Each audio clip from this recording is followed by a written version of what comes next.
चोखा मेला करके एक भक्त हुए हैं महाराष्ट्र में। सुबह से शाम तक वह विठल विठल विठल विठल जपते थे। जात के मोची थे। जूता गाय भैंस किसी की मर जाए तो लोग कहते थे, अरे चोखा मेला हमारा बैल मर गया है, ले जाना चमड़ा उतार लेना। तो जब वो बैल के पाँव में रस्सी बांध के घसीटे तो बैल इतना वजनदार कि चोखा मेला से खींचे नहीं। तो चोखा मेला बैल को घसीटने के लिए भगवान को आवाज लगाते हैं, हे विठल देख तो जरा, मैं इतना बड़ा बैल कैसे घसीटूंगा, जरा कृपा करो। तो भगवान ही एक रूप बना के आते और चोखा मेला के संग बैल खिंचवाते और वो चमड़ा उतारता, बाजार में बेचता, जो पैसा मिलता उससे अपनी रोटी तो खाता, लेकिन बचे हुए पैसे को साधु सेवा में संत सेवा में लगाता। चूंकि मोची जात का था तो समाज के लोग उनके शांत व्यवहार जरा बहुत अच्छा नहीं करते थे। विठल नाथ जी का पावन चरित्र वह जानता था और वह कुछ भी बिना अपमान के, कोई अपमान करे तो भी, सम्मान करे तो भी कोई फर्क नहीं पड़ता। वो तो सुबह से शाम संतों की सेवा करता और विठल विठल विठल विठल विठल विठल विठल जपता। एक दिन चोखा मेला जी विठल नाथ जी के मंदिर के पास से गुजर रहे थे तो वहां मौसम का पहला केला नजर आया। मौसमी केला सीजन में, अब तो केला 12 महीने मिल जाते हैं, लेकिन एक समय था हर चीज मौसम में ही मिलती थी। तो केले का मौसम आया तो वहां केला मिला। तो चोखा मेला को लगा, राम राम, ये केला यदि मैं ले लूंगा तो अपने विठल नाथ जी को भोग लगाऊंगा। मौसम का पहला केला है, ठाकुर जी खाएंगे, अच्छा होगा। तो चोखा मेला जी वह केला खरीदते हैं और तुरंत विठल नाथ जी के मंदिर में जाने लगते हैं। तो वहां कुछ शरारती लोग थे, वह चोखा मेला को जाने से रोक देते हैं। चल तू मत जा, तू तो मोची है ना, चल बाहर। जात पात, ऊंच नीच, छुआछूत का बड़ा भेदभाव था ना मेरे भारत में। कुछ लोग करते थे, सब नहीं करते थे। अब तो सब चीजें खत्म हो गई, अच्छा है, खत्म हो ही जानी चाहिए। चोखा मेला के साथ उन्होंने खूब मारपीट की और केला फेंक दिया लेकर दूर। चोखा मेला भगवान को बिना देखे रोते रोते केला दूर फेंक दिया लोगों ने। फिर उठाकर अपने घर में आए और बहुत रोए, बहुत रोए। चोखा मेला ने 2-4 केले खरीदे थे कि चलो ठाकुर जी को भोग लगाएंगे। तो केले लेकर चोखा मेला अपने घर पहुंचे, रो रहे थे, हे विठल नाथ जी, क्या अपराध हो गया, मेरे हाथ से आपने केला नहीं लिया।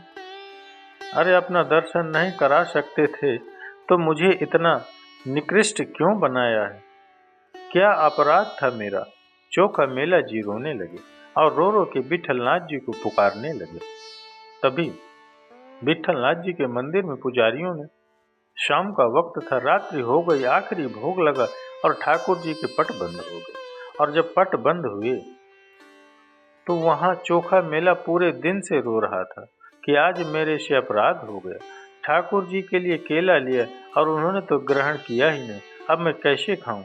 और बस रोते जाएं, विठल ना, हे विठल, हे विठल, विठला विठला, पांडुरंग विठला, हे विठल, हे विठल, आओ केले का भोग लगाओ। रो रहे थे, विठल को पुकार रहे थे। तभी विठल नाथ जी मंदिर से निकलकर पहुंच गए।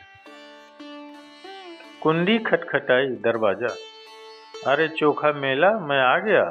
बड़ी मीठी आवाज सुनकर तुरंत दौड़कर दरवाजा खोला चोखा मेला ने और वहां बैठ करके भगवान ने अपने हाथों से आंसू पोंछे और आंसू पोंछकर कहा, भैया तुम रो मत, रोना शोभा नहीं देता, मत रो। उसने तो कहा, ठीक है मैं नहीं रोता, आप मिल गए, मुझे तो आप चाहिए थे, खुश हो गए। उन्हें किसी से ईर्ष्या द्वेष तो था न कि कुछ भी ना। भगवान को केला दिया, एक केला भगवान ने बैठे बैठे खाया। दूसरा केला जब दिया तो भगवान ने कहा, सुनो, रुक्मणी जी भी बैठी है ना वहां पर, तो मैं अकेला खाया हूँ, तुम 2 केला, हम दोनों आधा आधा खाएंगे। भगवान दूसरा केला लेकर के चले गए। मंदिर में जाकर रुक्मणी जी को भगवान ने केला दिया। केला तो भगवान ने रुक्मणी जी ने खा लिया, पर छिलका वहीं मंदिर के अंदर भगवान ने खाया तो छिलका तो होगा, छिलका पड़ा। सवेरे पुजारियों ने मंदिर खोला तो देखा क्या कि वहाँ छिलका पड़ा है। अब पुजारियों ने कहा कि राम राम राम राम, लगता है कोई यहाँ आया था। कौन आया था? अच्छा, वो चोखा मेला आया था, उसने केला खाकर छिलका मंदिर में फेंक दिया।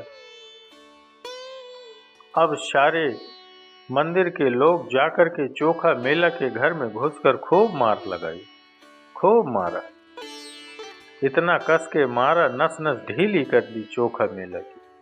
सारे पुजारियों ने मार लगाई, तुमने छिलका भगवान के यहाँ फेंका है। और जब पुजारियों से उसे मार करके आए तो यहाँ विट्ठलनाथ जी गुस्से में आ गए और उन्होंने मंदिर के दरवाजे बंद कर लिए।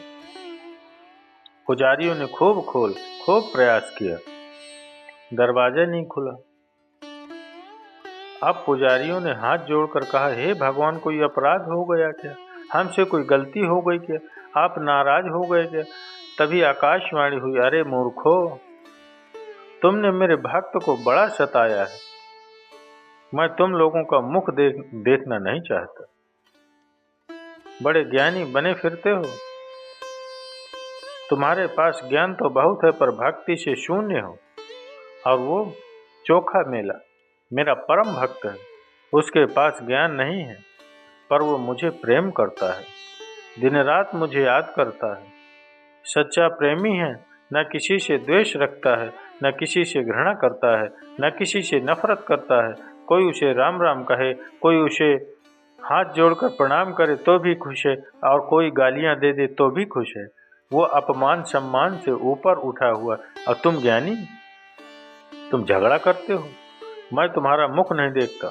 आप तो सारे पंडा पुजेरी चरणों में गिर पड़े, हे विट्ठलनाथ जी, क्षमा कर दो अपराध। भगवान बोले, एक ही उपाय है, तुम सब जाओ और चोखा मेला को अपने कंधे पर बिठा के लाओ और उसके पांव धोकर के उसके चरणामृत को अपने माथे से लगाओ। जाओ। अब सभी पंडा, चूंकि भगवान की आज्ञा थी, गए, सब कंधे पर बिठा के लाए, भगवान के मंदिर में लाए, दर्शन कराया। भगवान के मंदिर में आते ही दरवाजे खुल गए। चोखा मेला का दर्शन भगवान ने किया, भगवान का दर्शन चोखा मेले ने किया। सभी लोगों का अहंकार टूट गया कि मैं ज्ञानी हूँ। भगवान ने कहा, पागल, ऊंची जात में पैदा होने से कोई ऊंचा नहीं हो जाता। अरे भगवान की भक्ति को जो पा लेता है वही सबसे ऊंचा होता है, उसकी जात मैं नहीं देखता। मानव एक भगति कर नाता, भगवान एक ही रिश्ता मानते हैं। कौन सा? केवल भक्ति का। भगवान नहीं देखते कि तुम्हारी जाति क्या है, तुम ब्राह्मण हो, क्षत्रिय हो, वैश्य हो, शूद्र हो, कोई फर्क नहीं पड़ता। जाति से ब्राह्मण है पर भक्ति बिल्कुल नहीं है तो भगवान क्या करेंगे? अरे भगवान तो जाति को महत्व नहीं, भगवान तो भक्ति को महत्व देते, भक्ति प्रधान है।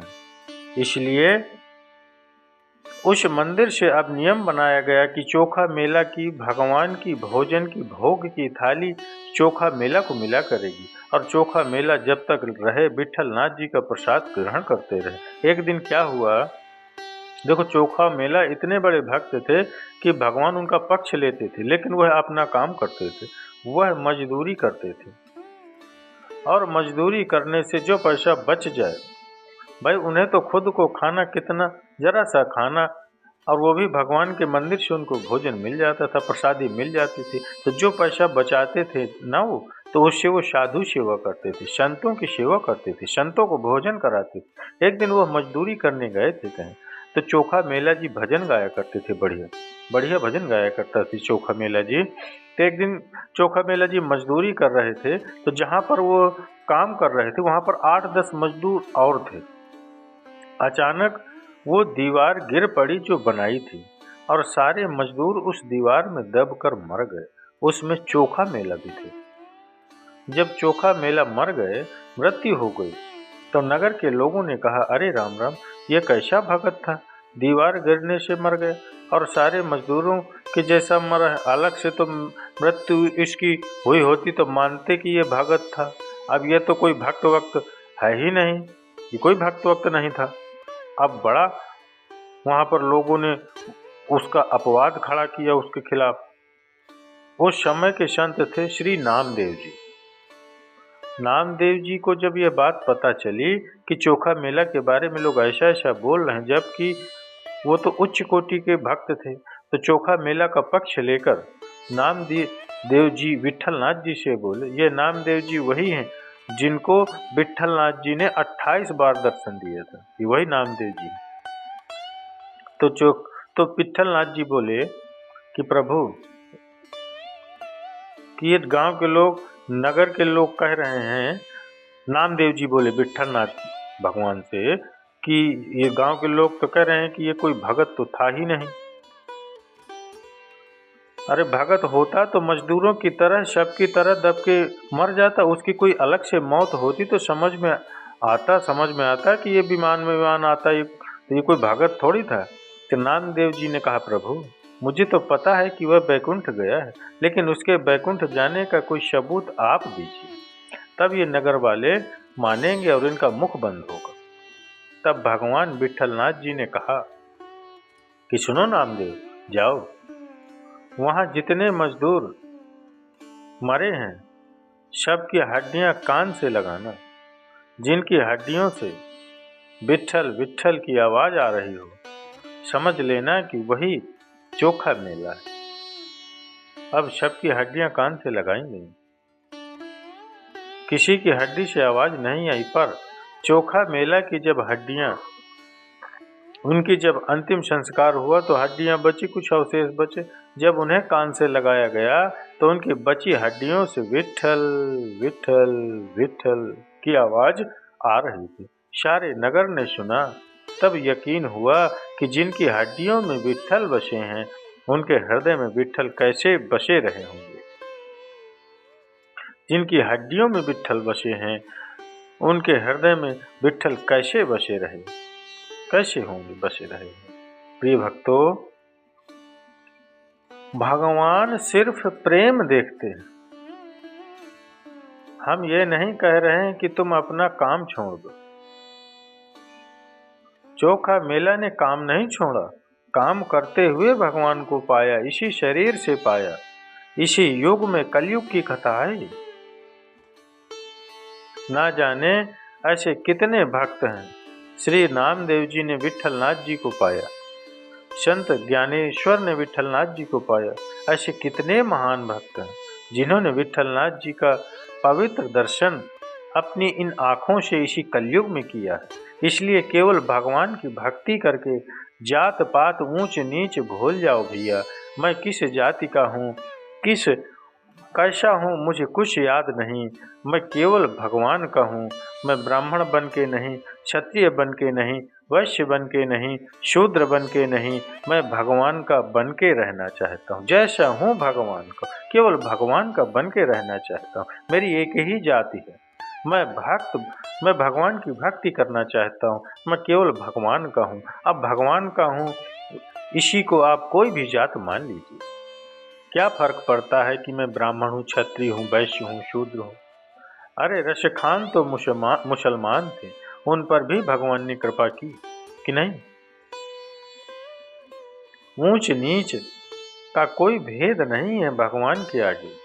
इसलिए केवल महत्व है तो प्रेम का। सिर्फ प्रेम कीजिए भगवान से। और ये जो मनुष्य का शरीर है, इसे पाकर भगवान को पालो, संसार के बंधन से मुक्त हो जाओ। और भगवान के बंधन में माया कभी प्रभाव नहीं डालती।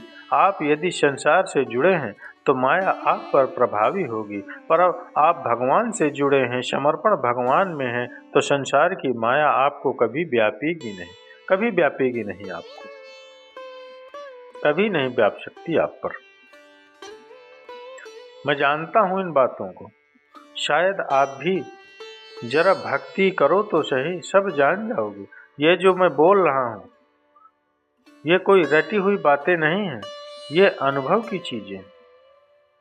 ये चीजें शास्त्रों में लिखी नहीं है। ये अनुभव जब होता है तब व्यक्ति समझाता है।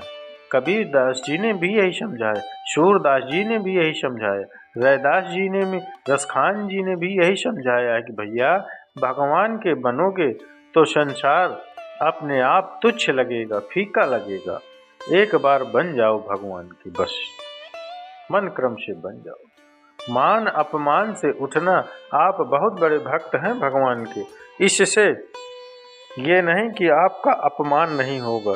संसार तो आपका अपमान करेगा, संसार तो आपको गालियां देगा, लेकिन उस हाल में भी भगवान का स्मरण बनाए रखिएगा, हर हाल में चिंतन बना रहे।